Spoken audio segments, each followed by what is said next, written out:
वारं तर एवढं सुटलंय सकाळपासून. श्री स्वामी समर्थ तुम्हाला सगळ्यांना. आणि एवढं तर वारं सुटलंय ना सकाळपासून. बघा तुमच्याकडे आहे का वारं काय माहिती, पण आमच्या इकडे तर ना एवढं वारं सुटलंय. सगळं कुठं घाण ही सगळी डायरेक्ट घरातच शिरायला लागली. आणि श्लोकला नोवेला चालली शाळेत सोडायला. आता शाळेत तर ती जाते ती पण हो बा, हे सगळं सामान ना माझ्याकडंच आहे. आणि दूध आणायसाठी किटली घेतली तर श्लोक बाळाचा अजून होतंय म्हणून म्हटलं हे सामान घेऊन तोपर्यंत पुढे जावं आणि श्लोकला ओवीला शाळेत सोडून यावं. वाऱ्यानं तर काय सुचना सकाळपासून ना नुसतं वारं एवढं बघतंय ना, काहीच नाही त्या वाऱ्याला प्रमाणच नाही राहिलं कसलं. चल बा झालं. आणि ही पपई तर श्लोक कालच्यापासून म्हणतोय अगं मला पपई खायची पपई खायची. त्याला काल पण मी कापू दिली नाही, म्हणलं अजून थोडीशी अर्धी कच्ची राहू दे उद्या काप.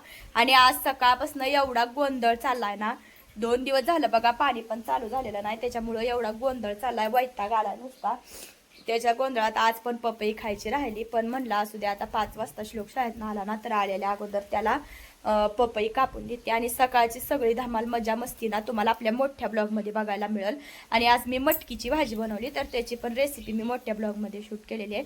तर खाली दिलेल्या त्रिकोणी आयकॉनवर जाऊन आपला मोठा ब्लॉग नक्कीच बघा.